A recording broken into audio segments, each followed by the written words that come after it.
When you invent a new technology that goes in a different direction versus what has been done for decades, you're always, for little or worse, doing a paradigm shift in the form of what happened, for instance, when the Ptolemaic system was replaced by this crazy idea that the Earth was not at the center of the universe, but was rotating around the sun. And of course, everybody was like saying, "Are you crazy?" etc.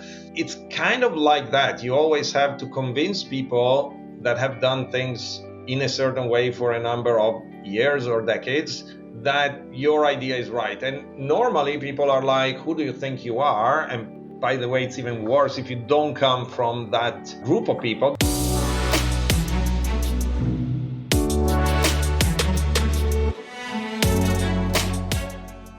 Welcome to Entrepreneur's Handbook Podcast, where we share inspiring startup stories with practical takeaways for you, the listener.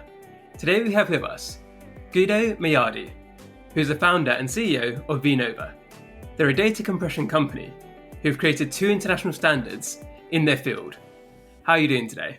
Thank you very much, Anandip, and it's great to see you, and thank you for having me today. So it's great to have you here, and we were just chatting before this about how what your company is doing is on the cutting edge, and it's going to take some time for people to catch up with that, and as they do, you're going to keep growing and growing. But for people who are unaware of your story or where this has all come from, what made you become an entrepreneur in the first place? Well, in fact, I come from a family of entrepreneurs. So, the entrepreneurial bug in a way was already in the family. We had a family business in totally different things, glass manufacturing. But actually that made sure that even at a young age, I was exposed to what it means to be an entrepreneur, the good stuff, but also the bad stuff, because that business didn't go well. So, I could be exposed to really the good and the bad. And then due to the bads, I had to be entrepreneurial early in life because I had to sustain myself for my studies. And so I did all sorts of things before going to McKinsey & Company, because I wanted to be a technologist, but also to be in business. And so, I wanted to travel the world, see different things. And in everything I did, also as a consultant, I was always looking at innovation, transformation. There was once a professor of mine in high school that made me read a book about paradigm shifts and big changes, because he told me sooner or later you'll need it because you will definitely do something innovative and you need to know how to manage paradigm shifts. And boy, was he right. Ultimately, when the opportunity came, I co-founded vNova, that is a deep tech company. So something that is deeply technological, but to solve a business problem, and essentially does things in a very innovative way. So, essentially it really builds on everything that I've been doing all over my life, I would say. When it came time to start vNova, how ready did you feel? Because obviously you said that you had an entrepreneurial background from your family, but having seen those failures as well, did that put you off it at all? Like, how did you get that confidence to start it? It's actually cool, because I thought I was much more ready than I was, because due to my family, due to McKinsey, I did an MBA at MIT. And actually I was an angel investor, so I was exposed to a lot of entrepreneurial startups also as an investor, also with a successful little fund of investment. And boy, was I not ready. I'm just glad that I survived the first few years, because it was really tough. It was very different from what I did in the past. I was very successful before, but becoming an entrepreneur, especially later in life, I was already a successful consultant. I was a senior partner at McKinsey, so I was making a lot of money. I had a lot of people that I was managing. And then you go and do something totally different. At first you suck, and I did suck. Yeah. So that's the truth, the bare truth. And actually, some people that were in vNova at the very beginning, they would confirm that we are lucky we survived those first years. Where did the idea for vNova itself come from? Like, how did you choose this path to make a company? Well, I was exploring it, as I was saying, both in my investments and in general as a person, I was constantly, and I am constantly looking at innovation. And I had a number of uh, things that I was looking for, waiting for the good idea to come up, etc. And I did my thesis, my master thesis in engineering back in the 90s. I did it in FPGA acceleration of data compression. So, I did have some background on the topic. I knew that there were opportunities. And when through an investment that I did, I got in touch with one of the other co-founders of Vinova, talking to him, essentially, I stimulated him to have some ideas in a certain direction. He had a very good idea on the right direction, and then together, from one thing to another, Vinova was born.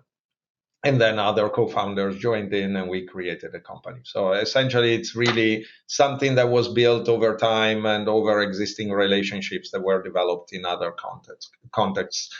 But the most important thing I would say for technologies such as Vinova, even more than the idea, is really how it develops into a business, and especially when core technologies are concerned.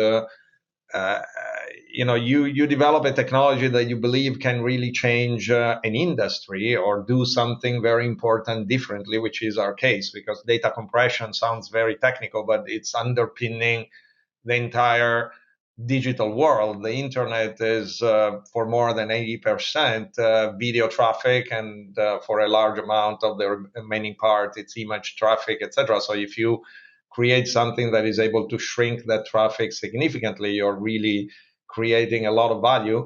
But of course, if you want to really make it happen, it's not as easy as, oh, I did a technology that works. From that to bringing it to fruition, there's a hell of a lot of work from many tens of people for several years, and a lot of barriers to overcome. So, I was kind of conscious that that would be the case, and reality even bypassed my greatest expectations. But we survived, and that's actually the good part of the story. I can tell it. So, when you started off, what was your intended revenue model? How are you planning to make money, and how did that actually not work out and you pivot to what you're doing today? Well, in reality, the revenue model for technologies such as compression codecs is pretty simple, because there are a lot of examples. And everybody, even if you don't know a lot about compression, you know about MP3, you know about Dolby. And so if I say Dolby Atmos, you think, oh, fantastic audio, that's a codec. And you know about MPEG-4, we created MPEG-5. So, if, there there's really a history, and people, even if they don't know what data compression is, they're used to thinking about codecs, because of course, if you want to transmit data, you need to encode it somehow and to compress it. And the model for these codecs is fairly established. There are fairly, a few alternatives, but in reality, either you charge the device or you charge the service provider. We decided to do the latter because we think it's more fair. So instead of charging the ecosystem and the enablement, we charge the usage of the technology. But the model is pretty established. In reality, the difficulty is getting your technology to be adopted. So, first of all, you need to demonstrate that it really works. And secondly, you need to convince services, technology companies, device companies to adopt your technology. And at the beginning, we had completely, utterly underestimated the magnitude of both tasks, because we had a technology that worked.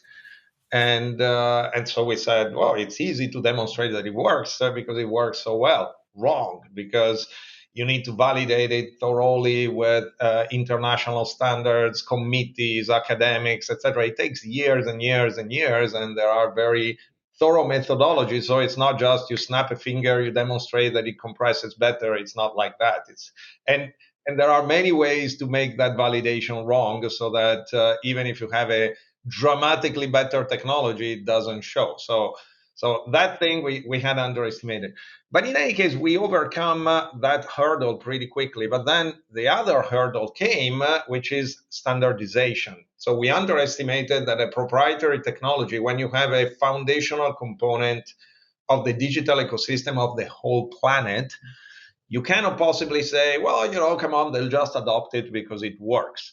It's exactly like saying there's COVID, I have a vaccine that works and it will get adopted regardless of FDA approval and official trials, etc. It's just very junior to think that that is possible. Nobody will deploy at scale on the planet a technology if it's not vetted by ISO, the International Standards Organization, which means a very thorough process of validation, inclusion, voting from country bodies, etc. So several years of work to get the support, the political support to make it happen, to do the technical validations, to do the work of standardization, and only after you passed all of those barriers, which takes years, and a lot of tens of millions of pounds, then you can start thinking about making money.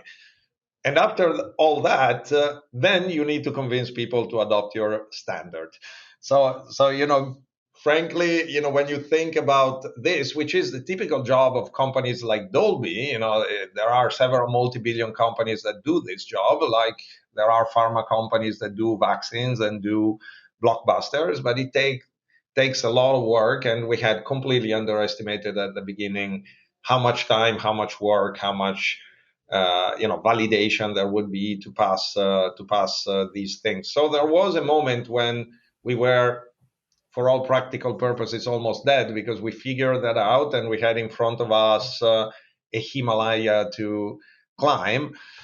And that was a critical moment where, as entrepreneurs, myself and my co-founder, we look at each other and we said, do we want to do it? Can we do it? And the whole world was saying, no, you can't. It's ludicrous to even try because you'll never make it.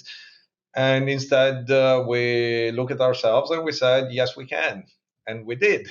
So, and it's one of those things where, frankly, I like to say that the difference between a visionary and a madman is just at the very end, because the visionary is right, the madman is wrong. But you see that only at the end. And in the process, they both act in the same way, because we had the entire planet that was telling us that we were crazy, at best delusional, or just purely mad. And in the end, now luckily we can say that we were right and they were wrong. But we can just say it because we were right, because in the process you couldn't tell. And think about that. Just if it takes years to get something approved, during that time, are you not worried that, let's say, Dolby or something like that will come up with another standard that is competition for yours? How do you protect yourself in that way? Well, of course, we have over 700 patents. So, part of the big expenditure of what we did is that, of course, we patented the hell out of everything that we invented. And, that provides a degree of protection. Let me tell you that I was obsessed about other people copying us at the very beginning of our adventure, because we thought our technology is so good that everybody will try to steal it and do the same that we do, etc. We were completely wrong. In reality, people people in the industry spent a large majority of several years to try to demonstrate that what we were doing was wrong and could never work. And nobody ever thought about investing tens of millions to try to copy us. Only now, after the standardization was completed and we had multiple validations repeating what we have said for several years, now people are like, oh my God, they were really right. But at this point, we have hundreds and hundreds of patents. So again, the case for investing to copy us, frankly, is a little bit difficult to make. And plus, it's very difficult to create a standard once there's already a standard that performs very well, because there are rules and regulations that avoid that. If there's already an ISO standard, an MPEG standard, in order to create an additional one, it's such a high amount of work for everybody in the ecosystem that you do it only if the delta performance is large enough. And frankly, our standard performs so well that it's difficult to think that somebody can in a short amount of years or ever satisfy those conditions. So we are in a quite defensible position now, which is the flip side of having been considered impossible or too good to be true for several years. So paradoxically, people copying us was not a problem at all. And like, think about it from a practical perspective for like people listening. Is what your technology is doing? Is it making it much smaller file sizes for what they'd be used to? Or what's the advantage for the end user? Yeah, it's actually twofold, because when you compress data, there are two factors that matter. One is how small is the resulting file, so the efficiency of compression. But another very important one is how much processing power you need to crunch the data. Because if you think about zipping a terabyte of data, for instance, intuitively you think about a lot of time and processing, etc. And also that is important because it's power, it's cost, it's the feasibility to do it in real time on a low power device, etc., etc. Our technology actually seemed too good to be true, because at the same time is able to compress better, but also to compress faster, so less processing power, which also means more sustainability, environmentally, less cost, etc. And third, it's also backwards compatible with existing silicon, so it can also work on chips that are fairly old, because it reuses hardware that was designed for other purposes, and mostly graphics and video games. So the combination of these three benefits, which for users translates into the fact that you can see better quality video in more places at lower battery consumption, and for service providers such as Instagram or TikTok or Netflix, they can deliver, or Prime Video, they can deliver better quality to more people at lower costs and more environmentally sustainable. For metaverse applications where we want virtual worlds that look more like the real world, our technology allows to do it, with the current devices, so without waiting 10 years for processing power to become 10 times more, etc., etc. So there are very practical benefits that are what we got with better audio compression. Think about when you got every time you get new audio compression, you get better audio, more immersive audio, and at the same cost. It's kind of like that. But it's a fairly intuitive thing. But of course, it seemed too good to be true, to the point that if you think about HBO's TV show Silicon Valley, it starts with Pied Piper, and this almighty parallel compression that is able to compress data much better, much faster.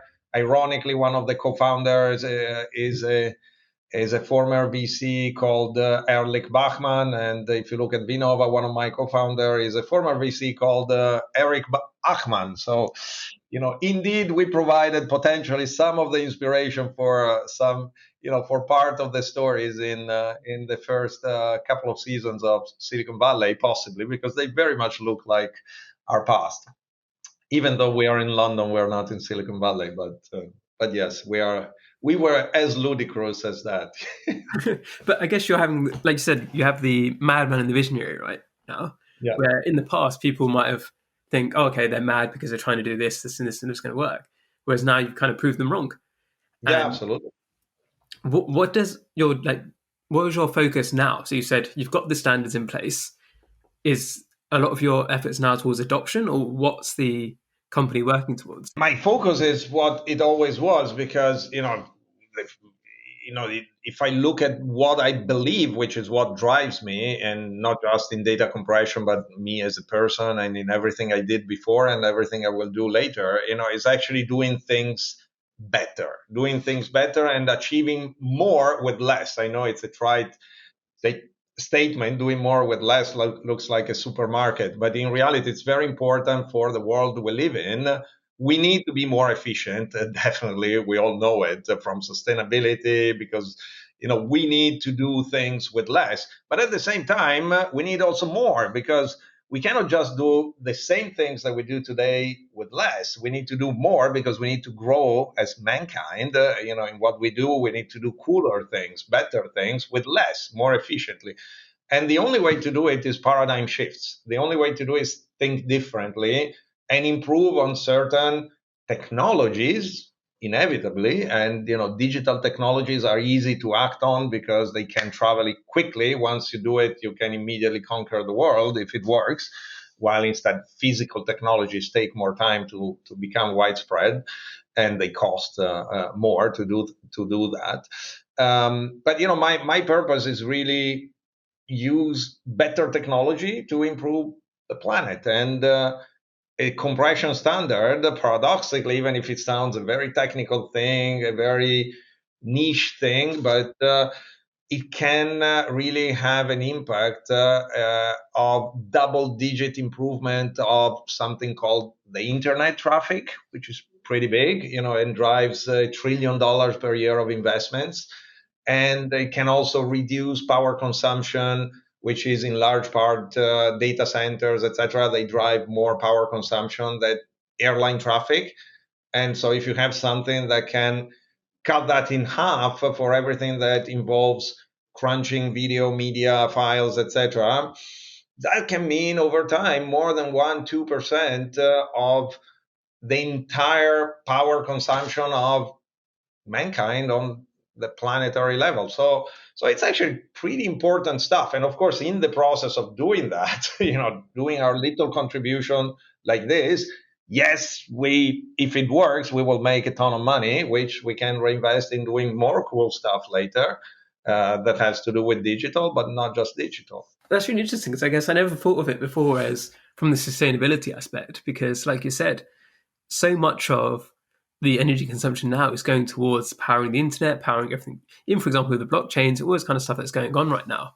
It's a big concern for many people is how much processing power is being used. Yeah, and everybody talks about the metaverse, etc. But of course, because a tendency is that people tend to project what is already there. But if you look at what's coming, and there is a certain growth of media delivery.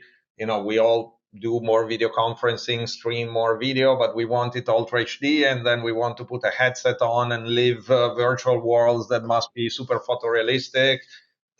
There's a ton of data traffic and data processing that happens to make that feasible. We have the money to make it happen, but it's also a lot of power.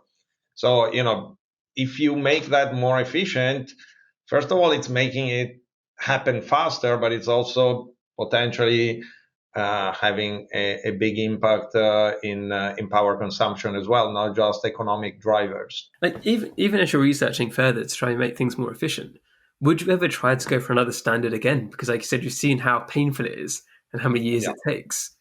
Yeah. But if you're investing again, then I guess that's something which will eventually hopefully come out of it.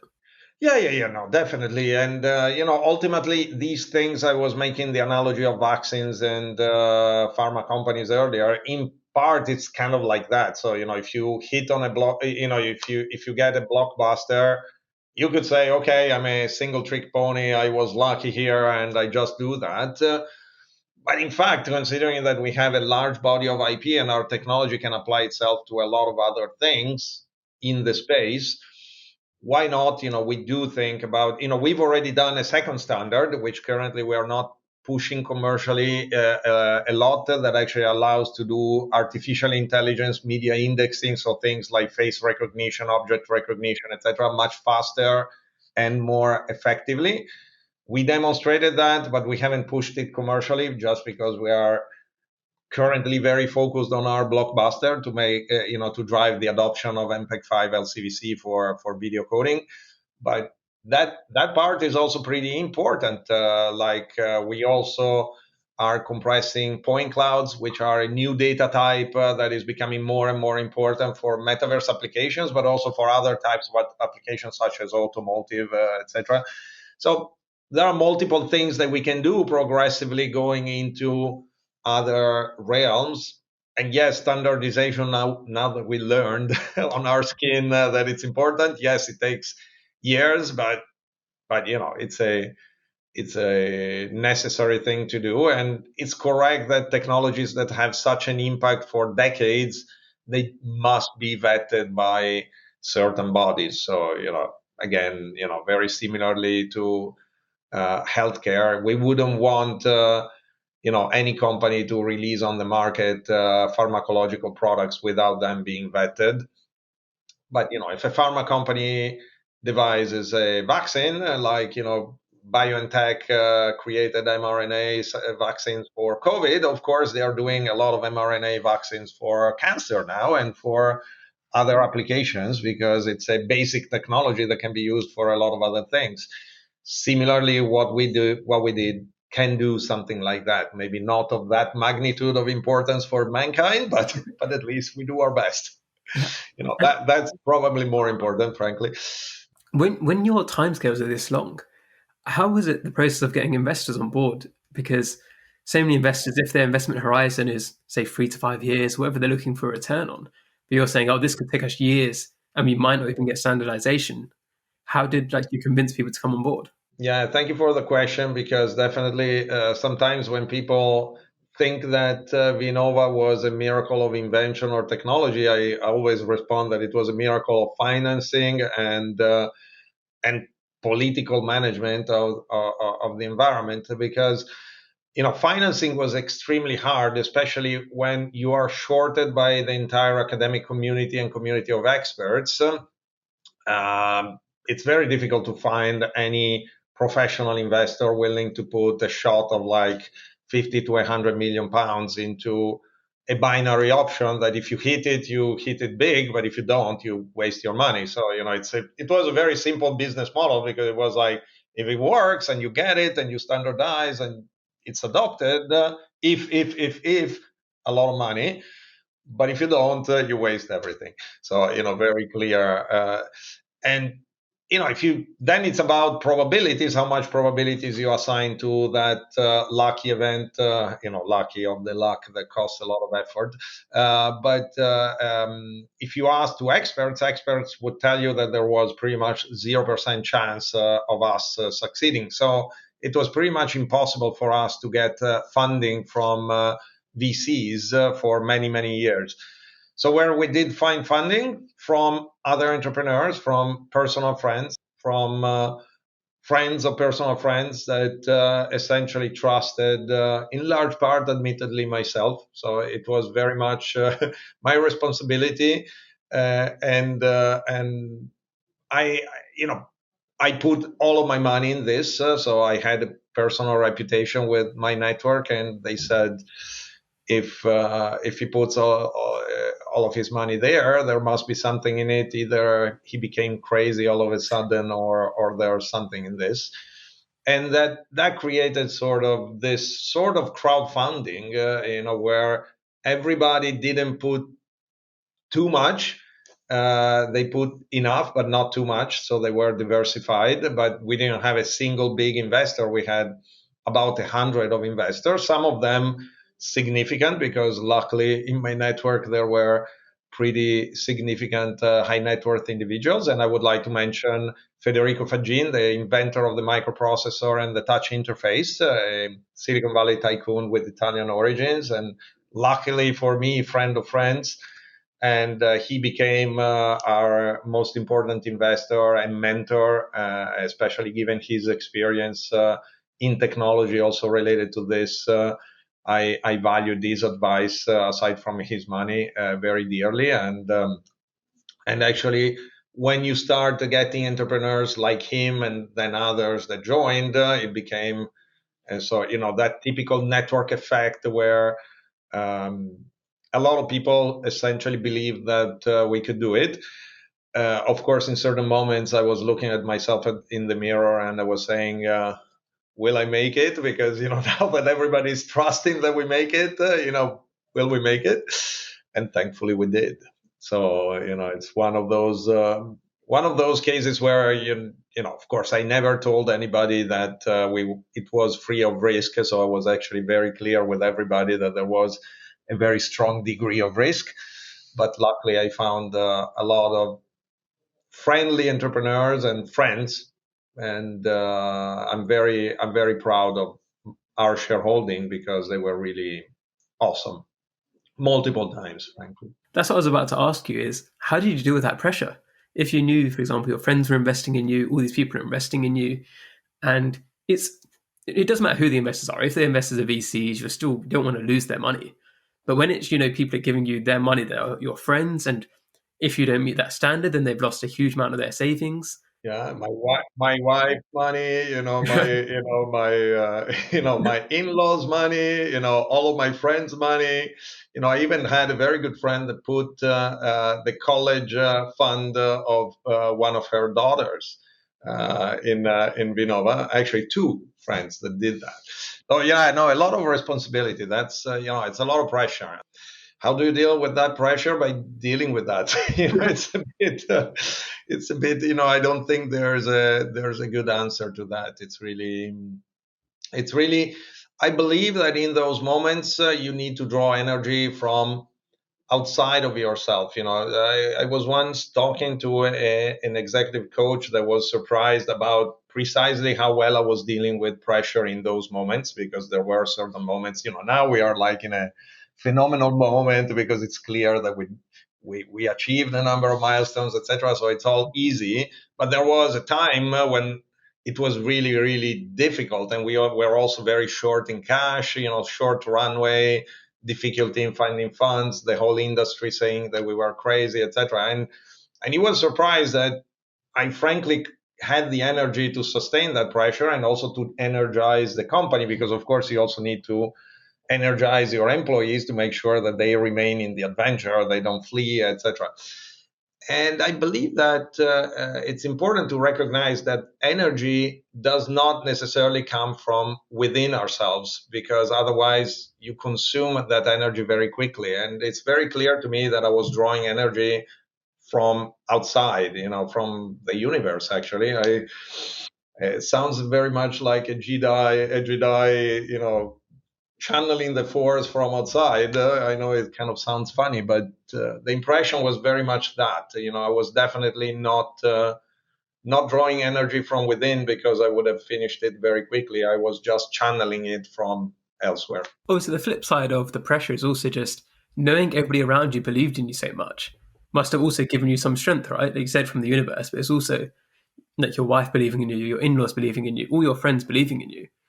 So even when you had those moments where maybe you didn't believe in yourself, to know that you had all these people around you like believed you could do it, did that help you too? Absolutely, that helped a lot. At the same time, there were a lot of other people that were like insulting me constantly, also very publicly. So it was well balanced, the situation. To be fair, my friends believed in me, but actually, there was a friend of mine that told me at one point that he was diverting charity money to me, because he was seeing Vinova as a sort of charity project for his old friend Guido, that probably will never make it, but just to fund this dream of making it. So there was a little bit. I perceived that they were believing in me, but up to a point. There was a moment when I could see in their eyes that they were like asking themselves, did he lose it, or he still has it. So it's true that I had their confidence, but it was like, there were moments where really I had to draw energy from elsewhere, not even my wife or my friends. But that's why I don't have an answer from when I was drawing my energy, but it was like from outside. That's clearly my perception, or at least it's a good archetype to have in mind, not to have your fears or etc. block you. So possibly, whether it's true or not that there is energy outside us and you can channel it. Having this image in your mind, at least for me, was very helpful. And how long ago was it now that the standard came into place? Well, the standard took, it was actually the quickest process of MPEG standardization to date, and it was 3.5 years. But in order to start, we had to have a sort of petition from 30 big global leaders that asked ISO MPEG to consider standardizing a technology like ours. And in order to get that petition, of course, it was a couple of years of work of convincing 30 large organizations to put their face into asking the standardization body to launch a project, because these things involve a lot of people from a lot of companies, academic institutions, etc. So there's a lot of friction to avoid that they start a project for every idea that comes up. So it was a lot of work, a lot of work. And for yourself, in terms of when you're on that process of trying to get that first standard through, it's obviously a very different situation to once you got a standard approved and you now have a technology which is like you can go to different companies and use it with. How have you found that switch from the two different roles there? So obviously you're still working at other standards as well, but now knowing, in a way, you've proven yourself, right? The company has Yeah. proven itself. How did that feel? How did that transition work? It's even more subtle than that, because very often, and I was mentioning paradigm shifts earlier, and I don't think it's unique to what we did. I think it's something that happens to a lot of technology companies in very different realms. But when you invent a new technology that goes in a different direction versus what has been done for decades, you're always, for little or worse, doing a paradigm shift in the form of what happened, for instance, when the Ptolemaic system was replaced by this crazy idea that the Earth was not at the center of the universe, but was rotating around the sun. And of course, everybody was like saying, "Are you crazy?" etc.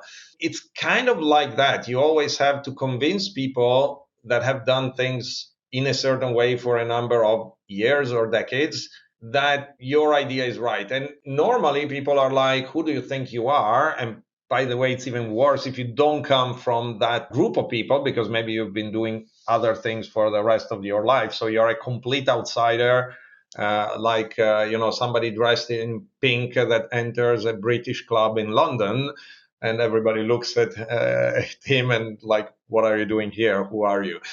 And so there's a bit of like understanding how to deal with that situation, which is very human, has nothing to do with technology.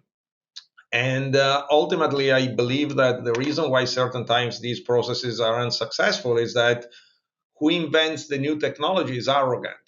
So I think that our secret, when people were like, "How could you be so politically savvy to convince a committee? It's so political. What did you do? The dark powers or whatever." No, it's actually being humble. It's ultimately being very humble, listening. Don't go there by saying I'm smarter than you, because that generates just resistance. I was very lucky that I was basically an ignorant of this field, and so I could say, "You know what? I, of course, you all know much more than I do.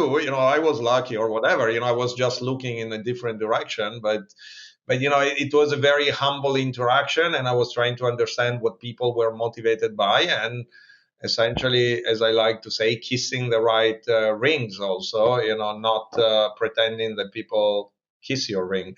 And that's why sometimes you see also big companies failing at convincing political bodies to accept their technologies, because they think if they are big companies, everybody should kiss their ring. Luckily, we were so lucky that we were a small company, always at the brink of going bankrupt, and so I had nothing to be arrogant about. I could only be, "Look, guys, belly up," and actually that worked out pretty well, because ultimately we convinced people, and now we are, as you said, in a different situation, because over time people started understanding that what we were saying was correct, what we were doing made sense. And so we entered a different phase where it's no longer whether our technology works, but it's how can it be used, when will it be used, and in what realms, and what else can be done with this technology, etc. So it's more no longer a question of whether, but a question of when and how much, which are, of course, much better questions for our investors. And they have their own set of challenges, because it's not simple. It's not over. It's not that we are Netflix. So, we are still an unprofitable company that is ramping up a revenue generation from the new standard. So, yeah, there still is stuff to do to become a unicorn or a multi-unicorn, etc. But it's a much better problem to have than avoiding to go bankrupt every other month, let's say. And like looking to the future now, so you said you're focusing on you're building other patents and things like that. What's most exciting for you?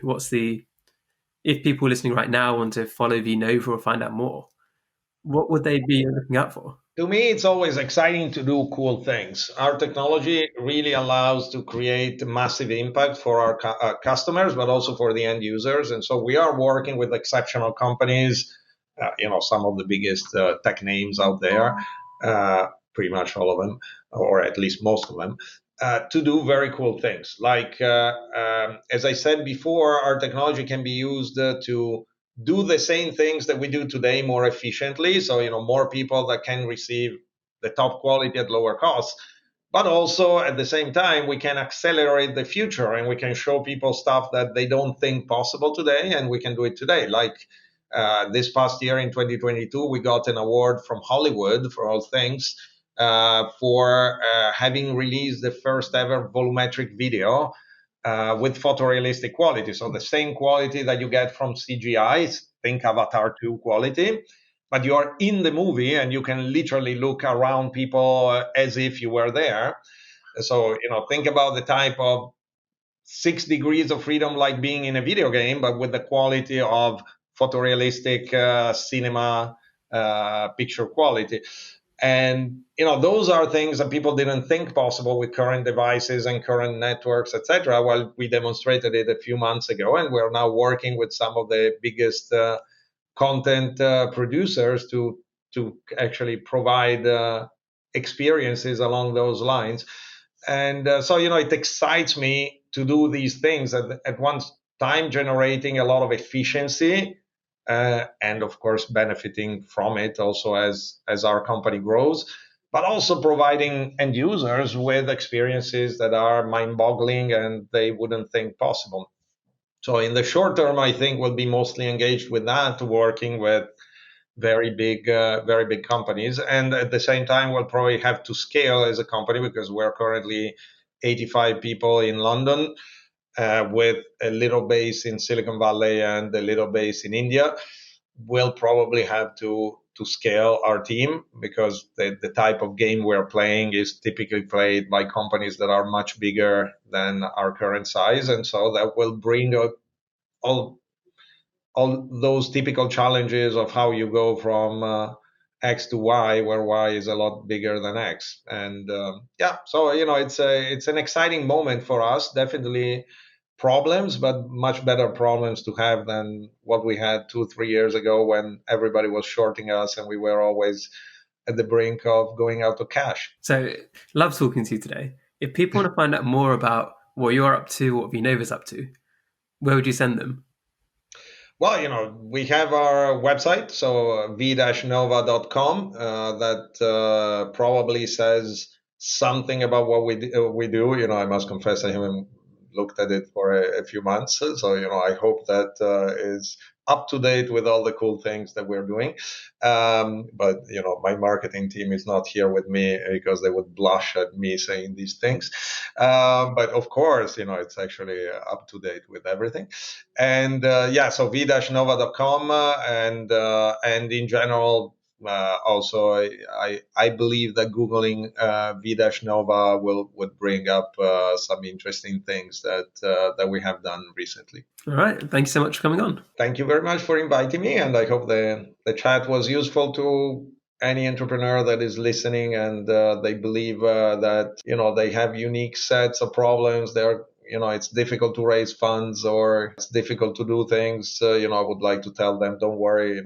We all went through it, and when you see successful companies, don't believe that it was all success after success. There are always mistakes, and the important thing is surviving mistakes. Keep relentlessly going. If you believe you're right, you might well be right. So believe in yourself.